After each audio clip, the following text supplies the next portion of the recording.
Today we've got some footage of Yoda808, the strongest player by power, filling a flag with all 7 marches as it's getting 12x swarmed and rallied.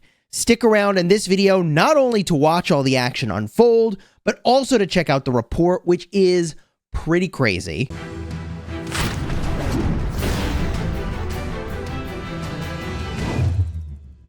Hello my friends and welcome back. I'm Chisgule Gaming, and today's video is sponsored by the makers of Rise of Kingdoms.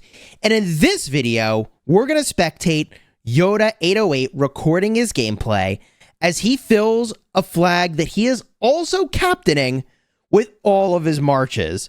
Now, throughout the course of this video, I want you to watch the health of the Xeno-Hera march. Because look, although Xeno-Hera is, in my estimation, not the strongest Hera combo, it is actually pretty good if it's going to be the captain and you're just going to try to fill that dang thing with all your marches. Now, there is a little bit of, I think, an opportunity here to micro-fill the garrison at the start of the action here. So, the idea of micro-filling is that you keep the garrison at about 2 million capacity. The downside of that is that if you think you're one of the only people filling the flag, soon you'll find that all your marches are in the flag. In order to put another troop in there, you're going to have to take your troops out. And you may not have any low health marches at that point, so you're taking potentially moderate amounts of troops out of the flag at the same time as you're trying to get new troops into the flag, which is not great. So it creates a lot of dipping of the garrison's total health is what I'm trying to say.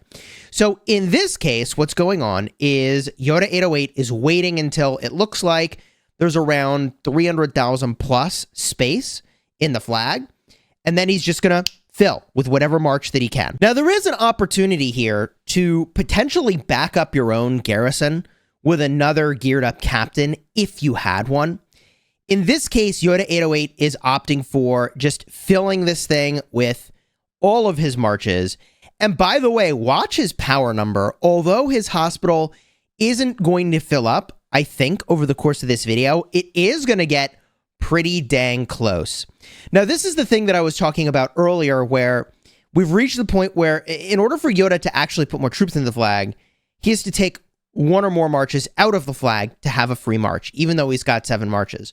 So 1 march is always locked up as the captain march of the garrison. And that means he's got 6 marches to work with to fill.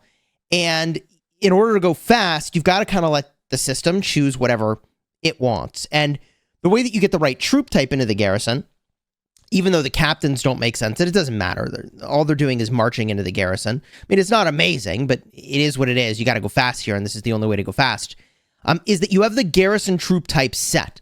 So you can see it's set to infantry. So by default, at least infantry is what's going to go into the flag, regardless of what commanders are ultimately chosen here, which is exactly what's desired, okay? So at this point, look how low the captain march is here. I think also you take a lot of sev wounds as you retreat your troops out, as it turns out.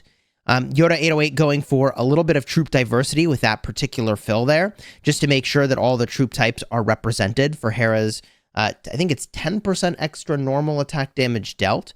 It's honestly not that big of a perk, but Xeno and Hera do work really well with pretty mixed troops. And we'll talk toward the end of the video about, like, okay, so if you're in this situation, what can you do to try to make sure that you keep your captain alive? The garrison's now at half health. This thing is dropping down.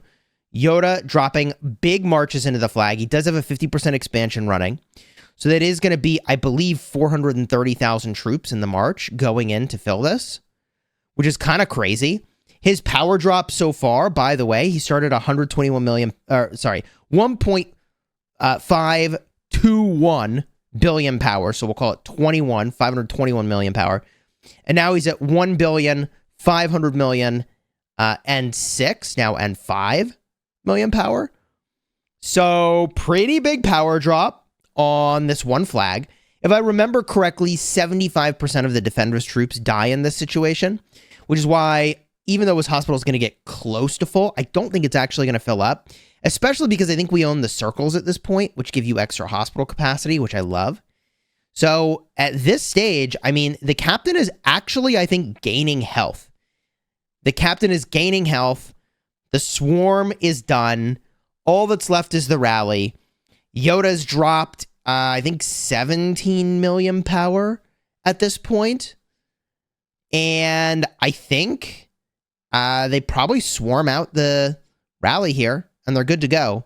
One thing that, I mean, if this had continued to go on, you know, Yoda would need to do is actually clear his hospital. And it would almost just be worth, you just push the gem button and then move on and just keep filling. But I don't think his hospital even gets full, which is crazy. There's the swarm on the rally. Gonna get that rally off of the garrison's back. This thing's stable, man. Yoda808 with the hard fill. And oh my goodness, look at this report. That was 2.6 to 5.8 million dead troops. Yo, we'll take 2-for-1 trades any day. Now, the rally actually traded really, really well. It's the swarmers and the area of effect damage that ends up doing the work here. That is brutal. And that garrison stayed pretty full. So it's like not wrong to swarm the garrison, but like the reason that a big player teleports next to a flag like Yoda did is they're just going to put fat marches in there, keeping that full for as long as possible. So let's jump in game and let's talk about how you can keep your captain alive eternally, like we just saw. The reason that Yoda was able to fill like that and not have to back up his own captain with another captain is really 2 or 3 reasons. First of all, what is Xeno doing? Big healing is really nice, and also reducing normal attack damage taken is good. Some health is also helping out a little bit here. Then we look at Hera.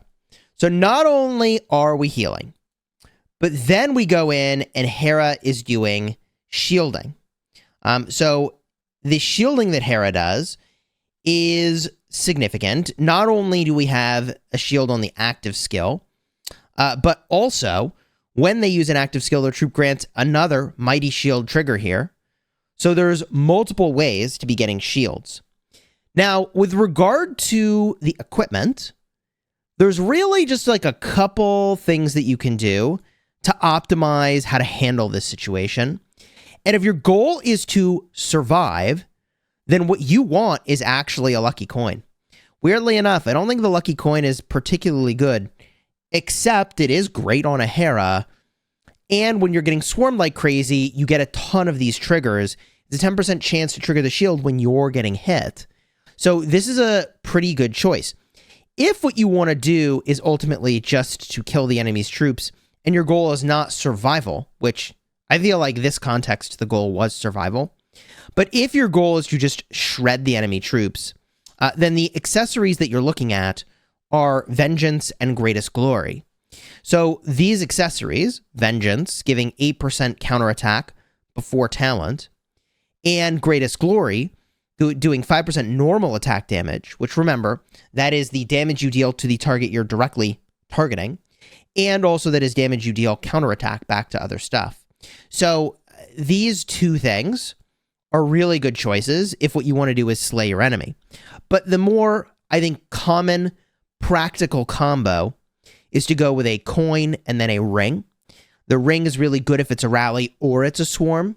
Ring increases your counterattack damage as well as, it's really all of your damage, right? So that's your normal attack, which influences your counterattack, and also your skill damage, which, like, yeah, I mean, Hera does that, right? Hera does do some AoE damage. The one accessory that really does nothing is the Horn of Fury. And the reason that in this context Horn of Fury is terrible is because for every target hitting you, you generate rage, and you already have the maximum amount of rage you can gain per turn just from getting swarmed. That's 220 rage per second. So I feel like this was a pretty fun defense to watch. If you enjoyed it, throw a like on the vid, consider subscribing. If you want to see more information about the best accessories in the game, I'll have a card in the end screen for that in just a second. And if you're not familiar with rage caps and rage limits, I'll have a card in the end screen for that as well. That is a really important concept to understand.